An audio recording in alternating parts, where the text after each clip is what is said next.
With its new series due to premiere on CBS tonight, let's talk about the film itself. Here's my review of True Lies. Big D's Entertainment Rankings and Reviews.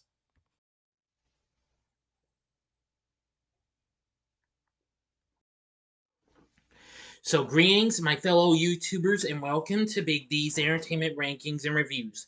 My name is Duel, better known to you as the Big D, and this time around, I bring to you a review of the 1994 spy action comedy flick True Lies, released by Fox and produced by Lightstorm Entertainment, written and directed by James Cameron.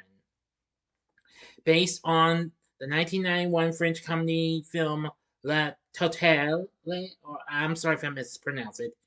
Film stars Arnold Schwarzenegger as Harry Tasker, a U.S. government agent who struggles to balance his double life as a spy with familial duties. This film also has Jamie Lee Curtis, Tom Arnold, Bill Paxton, Art Malik, and Tie Carrere, plus others in supporting roles. Now, this was actually the first film to be produced by Cameron's Lightstorm Entertainment before Titanic even came out. This was pretty big and what have you, and was the first major production for the visual effects company Digital Domain, which was also co-founded by Cameron. And the first film to cost $100 million to do.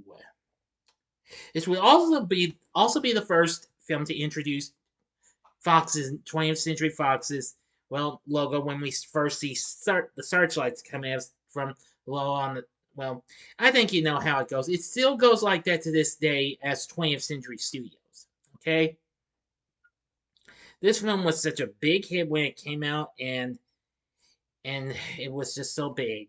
So let's get into the story.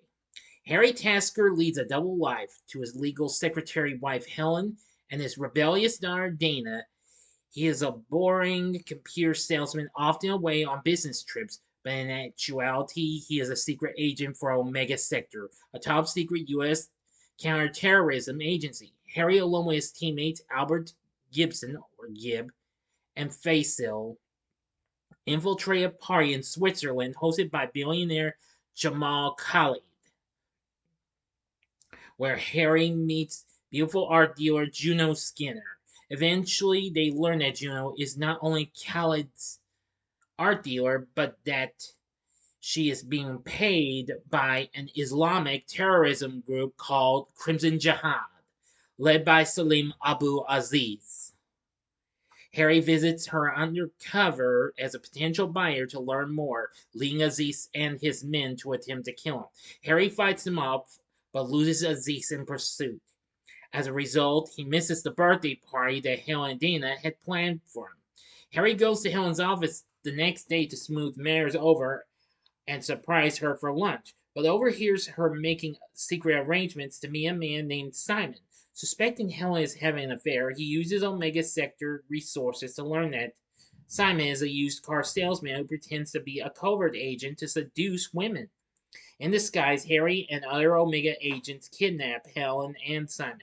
After terrifying Simon into keeping away from Helen, Harry and Gib interrogate Helen using a voice masking device and learn that she is desperately seeking adventure because of Harry's constant absences. Harry thus arranges for Helen to participate in a staged spy mission where she is to seduce a mysterious figure who is actually Harry himself and plant a bug in his hotel room. Aziz's men suddenly burst in, kidnap the couple, and take them to an island in the Florida Keys. On the island, Harry's suspicions about Juno are confirmed. Crimson Jihad paid her to help them smuggle 4 stolen MERV nuclear warheads into the country by hiding them in priceless antique statues. Aziz demands that the United States remove all U.S. military forces from the Persian Gulf forever, or else he will detonate a warhead each week in a major U.S. city. He also says he will detonate one warhead on the uninhabited island to demonstrate that Crimson Jihad is a nuclear power. Before he and Helen are tortured, Harry is administered a truth serum and confesses his double life to Helen. They escape to watch as one warhead is set to explode in 90 minutes, and the others are loaded onto vehicles to be taken to the U.S. via the overseas highway, thus bypassing U.S. customs. Harry and Helen get separated in the ensuing melee, where Harry kills most of the terrorists, but Aziz gets away with one of the warheads. Helen is caught by Juno and taken in a limousine following the convoy. Gibb and other Omega agents pick up Harry, and they use two Marine Harrier jump jets to intercept the convoy by destroying part of the 7 Mile Bridge.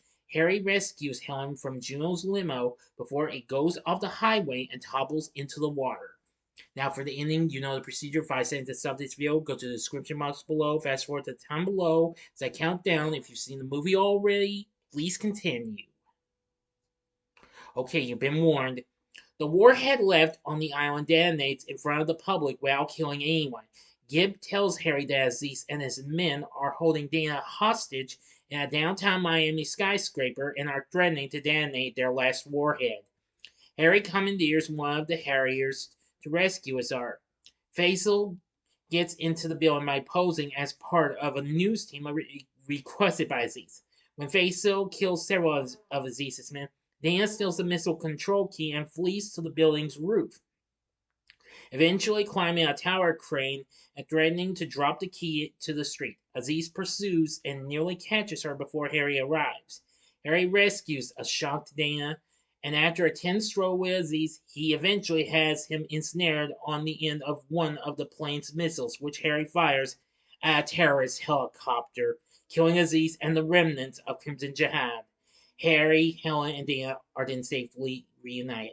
A year later, Harry and Helen are working together as Omega agents. While on a mission at a formal party, they encounter Simon working as a waiter and pretending to be a spy as before.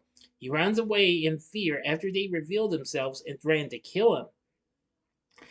They dance a passionate tango while waiting for their contact, and with Gibb pleading with them to take their work seriously. End of story. So, what did I think of True Lies? Well, no, I've only seen it a few times. I will tell you that it's pretty fun and what have you. Now, I like the scene where Helen has to do a little bit of a sexy dance and what have you to seduce the mysterious figure who turns out to be Harry. That's a classic line, classic bit. And also the defeat of Aziz when he gets shot with that their missile from the plane. You're fired. Yeah, and boom! Incredible. Anyway, you can't go wrong with this film. This was such a big success.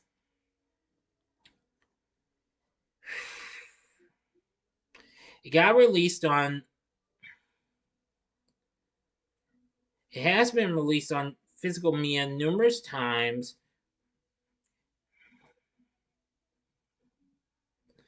And lots of things. Now, there was to be a sequel in talks for many years, but they've revealed they just canceled it and why have you.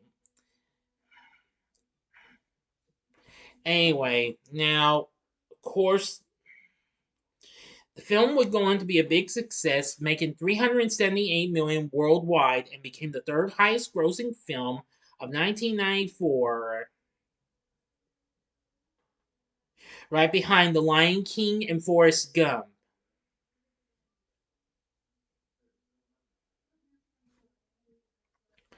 Now, I do like the score from Brad Fiedel. That was pretty good. Our cast was very good too. We have Arnold Schwarzenegger playing Harry, who was absolutely great, of course. Jamie Lee Curtis played Helen, great. Tom Arnold, who usually I'd know him from some funny stuff, but he did a great job in playing Gibb. Art Malik played Aziz, he was good. Bill Paxton played Simon, he was good. Tia Carrere played Juno. Grant Heslop played Faisal. And a young Elijah Dushku in one of her early performances played Dana. So you should all know they were all good. Now, Jamie Lee Curtis won the Golden Globe Award for Best Actress, Motion Picture, Musical, or Comedy, and the Saturn Award for Best Actress, and Cameron won the Saturn Award for Best Director. It was also nominated at the Academy Awards and the BAFTAs in the Best Visual Effects category, and also had numerous other Saturn Awards. The film opened big, surpassing Forrest Gump to take over the top, and became such a big success. Anyway, it made 146 million here in the US and Canada and 232 million overseas, thus making 378 million worldwide. The reviews were very good. Currently, it's 70% on Rotten Tomatoes. They say if it doesn't reach the heights of director James Cameron's and star Arnold Schwarzenegger's previous collaborations, True Lies still packs enough action and humor into its sometimes absurd plot to entertain. Yes, this isn't the first time they've worked together. You may know they worked together on the first two Terminator films. So it was pretty good. The Chicago Sun-Times said it's stuff like that we go to Schwarzenegger movies for, and this film has a lot of it. Laugh out loud moments when the violence is so cartoonish we don't take it seriously and yet are amazed at its inventiveness and audacity. Definitely. But it received criticism for its portrayal of Middle Easterners, however. But I really don't want to get into that, though. I don't really want to start controversy or anything like that. Now, also another thing is I mentioned it's the first film to use the updated 20th Century Fox logo and fanfare composed by Bruce Broughton. And it also had a soundtrack that I'm going to say was pretty good and what have you. So, anyway, it was just so awesome. Now, of course, a couple of years ago, CBS announced a pilot order for a TV series, which is actually going to be coming up tonight. So I'm ready for it. I'm going to give it a try. Now, once the movie came out, there would also be video games as well, released on the Super Nintendo, the Sega Genesis, the game, as well as the handheld Game Gear and Game Boy platforms from Acclaim Entertainment subsidiaries. The Sega consoles were published by Flying Edge, while not Flying Edge. Well, Acclaim actually released them. Flying Edge was no longer available. My mistake. While the Nintendo ones were published by LJN, which everybody hates their games, but I've seen gameplay and walkthroughs of the True Lies game. I think, well, despite the SNES version doesn't have much music on one stage, I still think the game was pretty cool. Consider it was also developed by Beam Software, who also worked with LJN. But this is probably one of their more decent games. I've never played it, but I've seen walkthroughs and plays of the game. Looks pretty cool in ways. But anyway, I think True Lies just had everything to offer. Great direction and story from James Cameron. The cast was great. So was the soundtrack. Everything was so great. So overall, would I recommend True Lies? The answer is hell yeah. Definitely give it a watch. So what did you think of True Lies? Let me know in the comments section below. If you like this video, click the like button, subscribe, and be a part of the Big D Nation. Join me next time when I bring to you my February 2023 first time watches ranking. I'm going to do that first thing. So I hope you liked this, and if you did, check out some of these other films with Schwarzenegger that I've done. If you like, go to the upper left hand corner and see my review of the Terminator, or see my review for Terminator 2 Judgment Day in the upper right hand corner. Both of those I'm not sure if I'm going to re-review, but I'll let you see my original reviews. I might re-review them next year maybe, but stay tuned. I don't want to jump to no conclusion. conclusions or anything like that. Or if you'd like another action-packed flick from the Fox Vault, go to the bottom left-hand corner and see my review of their classic 1988 film Die Hard with Bruce Willis. Now, I am going to plan to review its sequels later on. In the bottom right hand corner is a button you can click to subscribe. If you like rankings and reviews on movies, TV, music, video games, etc., then I'm your guy. Thanks for watching. Until next time, I'm the Big D saying, see ya.